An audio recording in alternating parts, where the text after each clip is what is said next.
Good afternoon, everyone. If my phone's on, it is. Lovely. Thank you, Sue. That was wonderful. I was going to say, has anybody noticed we've had the same reading for 3 weeks in a row? But Sue has. So if no one else has, then Sue definitely has. And someone in the room, in fact, I'm not looking at them really intentionally, said to me this week, how much can you possibly get out of one reading? And I thought, well, it's 10 verses long, so that's 10 weeks. No, it's a joke. But you can get an incredible amount out of just one reading, and there's a really good reason for that. And I'm getting to this point, but don't worry. So if you know me, and you know Suze McGee, you will know that Suze and me tell stories very differently. And this can be shown by the way that Suze told us a story in team meeting during lockdown. And it was a story of how she went to the tip. That was the story. She went to the tip and threw some stuff away. But she didn't tell it like that, did she? She must have taken a good, at least 10 minutes telling this story because she was so excited. They'd been out, they'd done something, the whole family was involved, they'd been around the garden with their bags, and oh my goodness, it was so dramatic and there was so much in there. And so Suze tells this story with all this action in, whereas if that was me, I'd just say, yeah, we went to the tip. And the Bible can be a lot like this, I think. So sometimes when we read these passages, they can contain so much stuff, but it's like I've told it instead of Suze, and really you need Suze to tell it. So this reading's got a lot in it, and you kind of have to read it and be curious about the people, be curious about who's involved, whether they're named or not, be curious about what their world was like, about what was going on for them. And then suddenly, this story becomes so much bigger. And today, we're looking at Pharaoh's daughter. We're looking at the person who isn't named again in this story today. But there is so much that we can learn from her. Now, I wonder in the room who is on Twitter. Have we got lots of people on Twitter in here? We've got one or two. Kath's on it, I'm on it. If you're not on Twitter, don't join it because it's a very miserable place and people argue all the time, so don't join it. But what I want you to do is just turn to the person next to you in a minute and tell them, if you did have Twitter, what would your Twitter bio be? So you get 160 characters to say something about yourself. That is what Twitter bios are. So I want you to turn to somebody around you just for 30 seconds, really quickly, and tell them that 160 characters about you.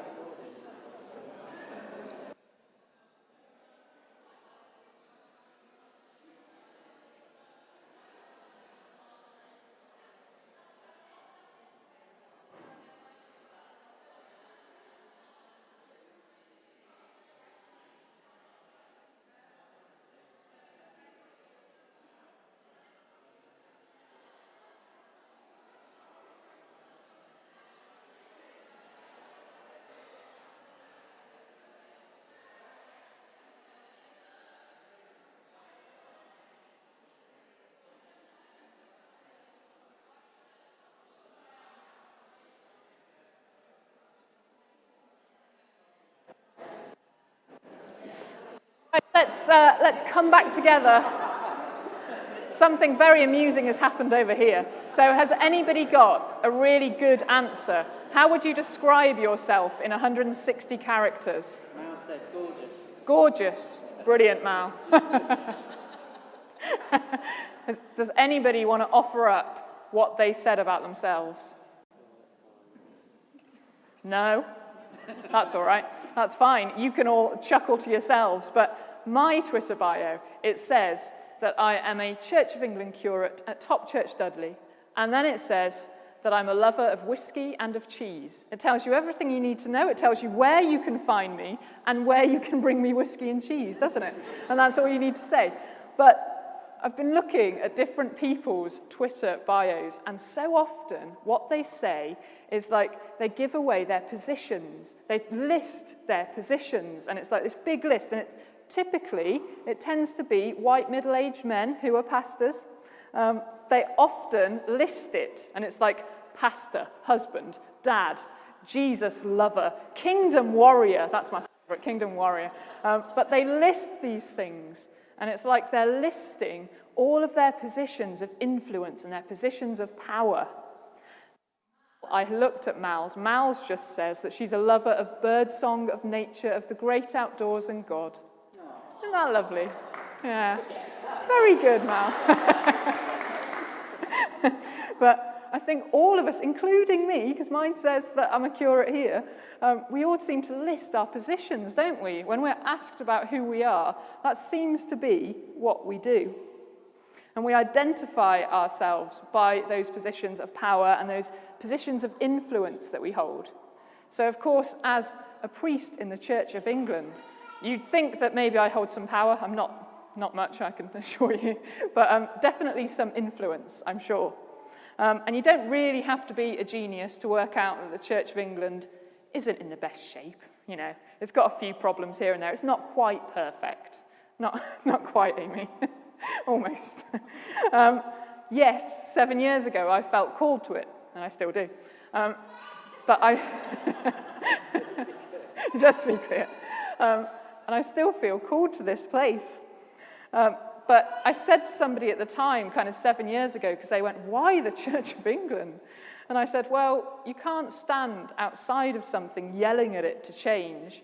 You have to be part of it and love it and help it to change. Which is very idealistic, isn't it? And here I am, 7 years later. I haven't quite done all the reforms I thought I might by this stage. I'm getting around to it. It's on the schedule, but I haven't done it yet. And I wonder how many of us are in kind of different spheres of life, different worlds where there's so much that we want to change. There's so much stuff we want to do, but it's like we just haven't got there yet. Or we just haven't quite got the time.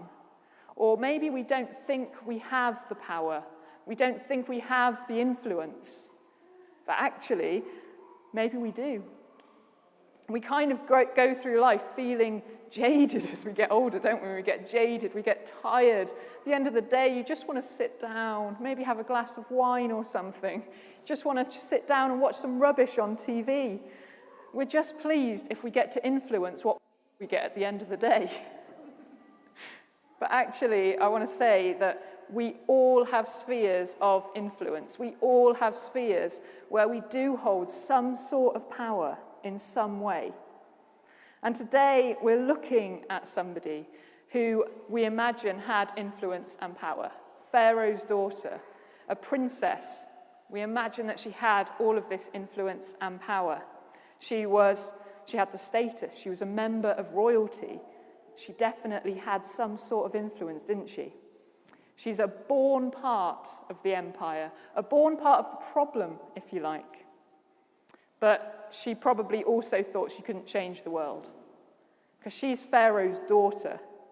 She's not Pharaoh, and the Egyptians aren't exactly known for their kindness. So she probably has to toe the line to a certain extent. She doesn't have all the power that we might think she does. And I doubt she actually set out to change the world. Now, in the reading, we see that she is confronted by this baby in a basket. She's gone down to the Nile. It says she's gone down to bathe, but scholars don't think it was to do with hygiene. They think she'd have probably had somewhere else to bathe for that. So they think it was possibly a ritualistic bathing. Maybe she was praying to the Egyptian god fertility. This is what some scholars have said, that this lady was childless, that actually to fulfill her role in life, she needed to have a child, because that was her role, to continue the dynasty of the Egyptians, to make sure that it was strong, to continue the line. But she was childless. So she's gone down to the Nile to do this ritual purification to this Egyptian god. I wonder if the plight of the Hebrews was ever on her mind at all. I wonder if she ever thought about them. She might not have. The reading says that she has female slaves, so I imagine she had some right in her vicinity all the time. I don't know if she ever thought about them. But as she's confronted by this baby, what's going through her head? Is she thinking, Maybe an Egyptian god has given me a child. Maybe they've heard my cry. But then she opens the basket and sees it's a Hebrew baby. And she knows that can't be from an Egyptian god. What is she thinking? Is it possible that the Hebrew God, that Yahweh, has heard her plea? Is it possible that Yahweh has answered her prayer? Whether the Hebrews had been on her radar or not, up until that point, there's no denying that they really are now. She sent her slave to pick up this basket, and now she's looking at a Hebrew child. This is like decision time for her. This is like God going, these are my Hebrew people. Look at them. And she uses what power and influence she has to actually save that child. She could have used it to conform to the empire. She could have used it to destroy the child as she knew she was meant to. But instead, she used it to make a stand. She used it to make a stand against the empire that she was a part of. And of course, her response was a combination of love for the child and a reaction against the empire. It's like she suddenly woke up and saw everything that was wrong with this empire that she was a part of. It was a moment for her where everything changed. It's like everything clicked into place. And she decides to use what power and influence she has for good. She doesn't just adopt this Hebrew child and claim him as her own, but she actually decides to pay one of the Hebrew women, who of course we know is Moses' mother, but she pays her to look after him, to nurse him. She didn't have to pay her. She was a slave. She had to do what she said, but she chose to pay her. She's like, in that moment, she is totally reformed. She is giving dignity to that woman. She's deciding to raise up the other at cost to herself as well. She risks her own life. She risks her position. She risks ridicule. She risks rejection. And she does it all because she falls in love with this baby and wants to raise him up because she met Yahweh in this child. And of course, ultimately, she actually gives up her power and her influence in the empire entirely, because the oppressed family become her family. Do you know, the book of Chronicles actually records that there was a Pharaoh's daughter that left Egypt with them, that was part of the Exodus. It says that this woman was married to a Hebrew man, that they had children. And it calls her Bithia, which it means daughter of Yahweh.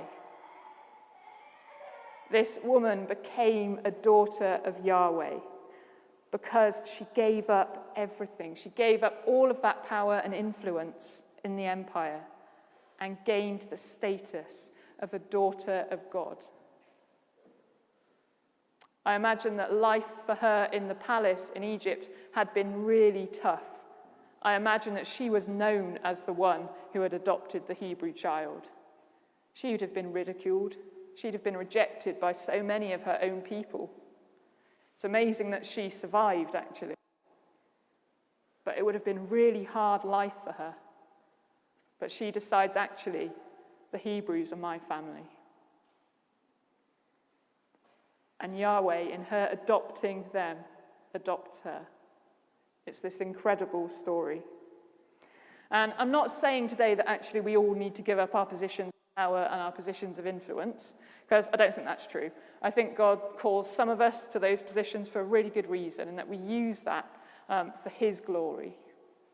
Maybe it is true for some of us. Maybe we do need to give some stuff up, but that's not for me to say. But I think that we do need to be willing to go against the grain. I think we need to be willing to stand up, to speak out, to use what influence and power we do have in any situation, to speak out for good, to speak for God, to not hold on to power for power's sake, but to use it to honour God in all things. It means holding lightly to our positions, to our reputations even, but taking very, very seriously the need to lift up those around us. It means making the other our family.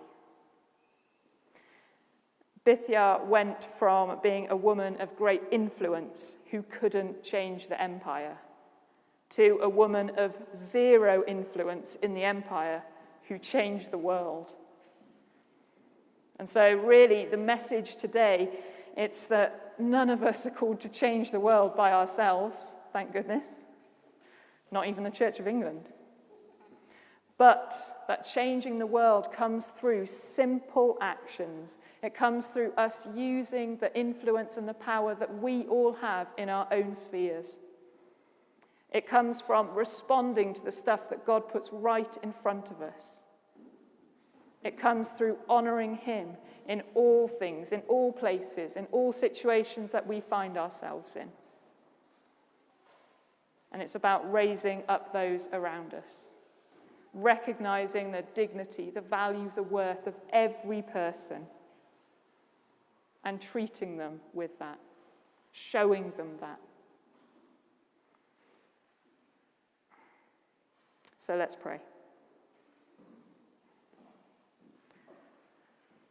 God, we thank you that you call us. We thank you that you call us your sons and your daughters.